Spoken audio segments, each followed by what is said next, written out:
Chuchampuda ngarang si irang thokre pungkun mari gi total shutdown lauthoki kuki jo MLA sing boycott tawkre haba ngarang gi Chuchampu gi tamo irang si yam kanna nungdang si tawi tung pungkun mari gi shutdown lauthokre na haibani kuki jogi kanguna kuki jogi MLA sing si boycott tawre haibani nakalam romdana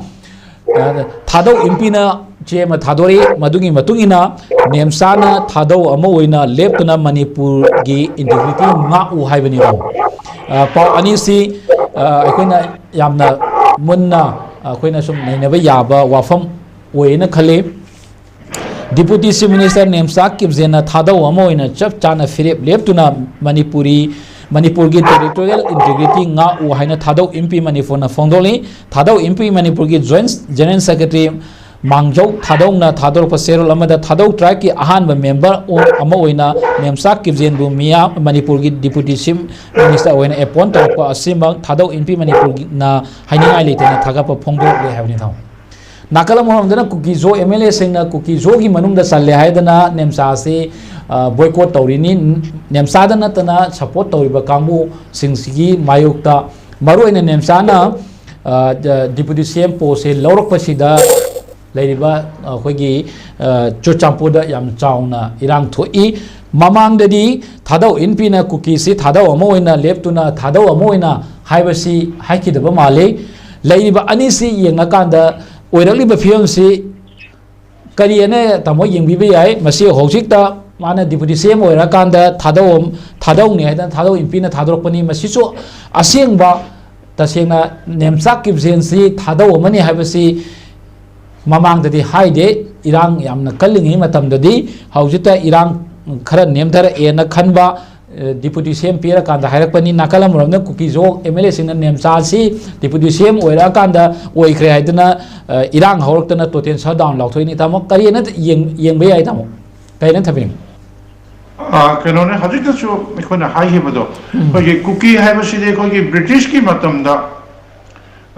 kogi Myanmar gi kogi laakanda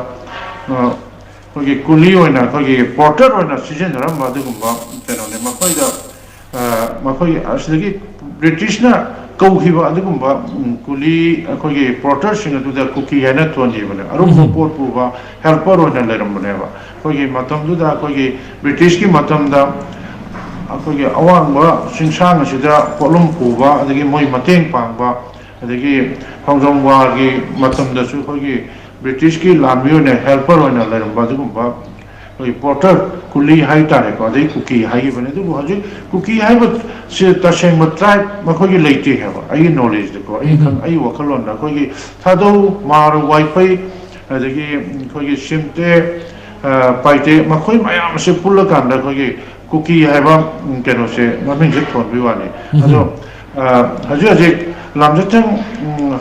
kipjen how keep kan lai se su ma su kano ne kuki gi kano le tar su ma hoje thadau ne ba thadau tribe ma sa gi wane le jab ne ba koi gi sain to ra kan da nyam chak kipjen che ma gi chagai ne du ma se thadau gi barakta lei ba du ba kano ne chagai ne ai to na koi lamjatang thadau ka na koi haje je BJP gi spokesperson ori ba sa na ma gi haje ma na deputy chief minister ora kanda khudong sablo na te masagi thado bona dum lei jab ne do apun mada khoi gi kuki oina chachiba ne khoi da maite gi da har kanda khoi gi chagai mayam punjil la kanda khoi gi maite hai la kanda khoi saina khoi mo khoi gi su thado mar wifi paite simte mayam japul la kanda khoi kuki hane lei ne asi gi mo wakhalon da leibani makhona eta deputy chief minister ora kanda thadau ne habi wapam ju oida yai aduga makhogi thadau kambuna su mahonda makhogi sagaina masi deputy chief minister ora kana nungai ba phongdokhi ba sisu masi mayak na ro khudamane thumni